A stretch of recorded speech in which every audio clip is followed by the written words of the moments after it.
Video kali ini membahas tentang problematika sistem pembelajaran di Indonesia. Berikut ini adalah problematika sistem pembelajaran di Indonesia. Yang pertama yaitu sarana dan prasarana tidak memadai. Banyak generasi penerus yang tinggal di kepulauan.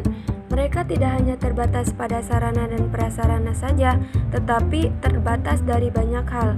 Misalnya, harus melintasi pulau seberang setiap hari agar bisa masuk sekolah. Hidup dengan keterbatasan koleksi buku karena tidak terakses. Belum lagi masalah tidak ada jaringan listrik, sehingga mereka harus menggunakan penerang tradisional. Padahal sekarang sudah era globalisasi, bahkan dunia teknologi yang serba terhubung dengan dunia luar. Tetapi masih ada daerah yang belum terjamah di tanah air kita. Yang kedua yaitu kurangnya ketersediaan dana pendidik.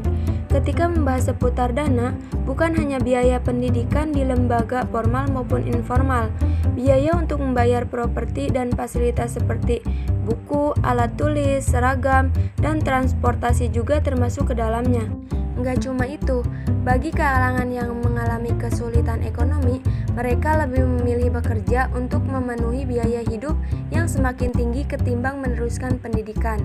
Sebenarnya pemerintah telah menyusun rencana pendidikan gratis dan program wajib belajar 12 tahun untuk mengatasinya. Namun, permasalahan pendidikan di Indonesia terkait dana ternyata tidak bisa diselesaikan semudah itu.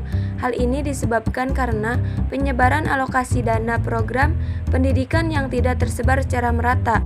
Belum lagi, menurut HSBC Global Report 2017, Indonesia merupakan salah satu negara dengan biaya pendidikan termahal di dunia.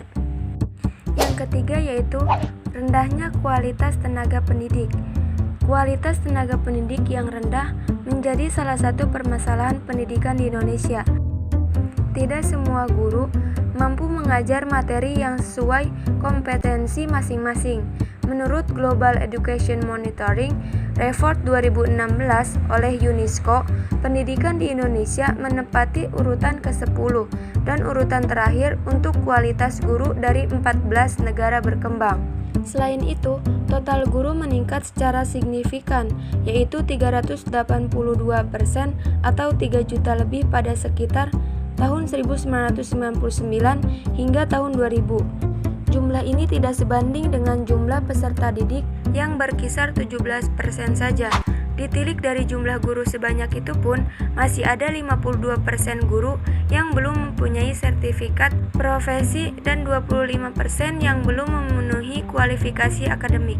Yang keempat yaitu minimnya bahan belajar mengajar. Demi meningkatnya kualitas belajar, murid sudah sepatutnya memperoleh buku pelajaran atau lembar latihan soal.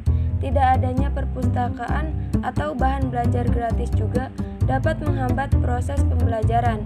Seharusnya bantuan berupa bahan belajar diberikan lebih banyak ke wilayah-wilayah yang dengan masyarakat kurang mampu. Bukan itu saja, guru juga memerlukan bahan ajar yang dengan materi berkualitas dan sesuai kurikulum terbaru yang sedang berlaku. Jika tenaga pendidik memakai bahan ajar yang ketinggalan zaman, tentu kegiatan mengajar menjadi kurang maksimal. Ini akan berpengaruh pada proses penyerapan ilmu pada murid.